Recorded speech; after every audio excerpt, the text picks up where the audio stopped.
আসসালামু আলাইকুম। এখন শীত চলে এসেছে আর এখন সবজি না রান্না করলে হয় শীতে কত ধরনের সবজি ওঠে। সেই সবজি দিয়ে আমি এখন নিরামিষ রান্না করব। তাই আপনাদের সাথে শেয়ার করতে চলে আসলাম আমি কিভাবে রান্না করি। আর আপনারা দেখে বলবেন আসলে কেমন হয়েছে। আমি এখানে যে পুঁটি মাছ দিয়ে সবজি রান্না করব। ছোট ছোট পুঁটি আছে, সেই পুঁটি মাছ দিয়ে সবজি রান্না করব। সেজন্য মাছগুলোকে আমি ফার্স্টে ভেজে নিচ্ছি সুন্দর করে।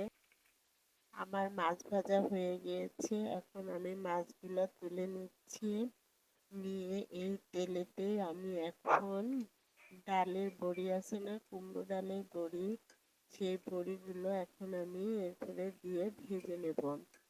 আর সবজি রান্না করছি, সবজির ভেতরে বড়ি না দিলে ভালো লাগে, তাই আমি বড়ি দিয়ে সবজিগুলো রান্না করব। আর এখন শীতের দিন আসছে, এখন তো চারিদিকে বড়ি দেওয়ার ধুম পড়বে, কারণ এখন শীতে যা কিছুই রান্না করবেন তাতেই বড়ি লাগবে। বিশেষ করে সবজিতে তো বড়ি না দিলে ভালোই লাগে না এই শীতে, তাই সবাই বড়ি দেবে। এমনকি আমরাও বড়ি দেব। আমরা যদি বড়ি দিই সেটাও ভিডিও করে আপনাদের সাথে শেয়ার করব আমরা কিভাবে বড়ি দিই। আর এই যে এখানে আমি নিরামিষের জন্য মশলাগুলো একে একে সব দিয়ে দিচ্ছি। আগে যে আমি ব্লেন্ডারে মশলা করে নিয়েছি, সেগুলো হলো কাঁচামরিচ, আদা, রসুন, জিরা একসঙ্গে ব্লেন্ড করে তারপরে এর ভিতরে দিয়ে দিলাম। আর এখন গুঁড়া যেগুলো আছে, শুকনো গুঁড়া, হলুদের গুঁড়া, মরিচের গুঁড়া, ধনিয়ার গুঁড়া, লবণ, এগুলো দিয়ে এখন আমি মশলাটাকে সুন্দর করে কষাই নিলাম। তার ভিতরে কষানোর ভিতরে আমি এখন ডালের বড়িগুলো দিয়ে দিচ্ছি। দিয়ে একটু কষাই নিব, নিয়ে বাকি সবজিগুলো এর ভিতরে দিয়ে সুন্দরভাবে কষাতে থাকবো। এই যে আমার বড়ি কষানো হয়ে গেছে, এখন আমি সবজিগুলো দিয়ে কষাতে থাকবো। এই যে এখানে আমি সবজিগুলো দিয়ে দিয়েছি, এবার সবজিগুলোকে আস্তে আস্তে নেড়ে কষাতে থাকবো যতক্ষণ না এইগুলো কষানো হচ্ছে।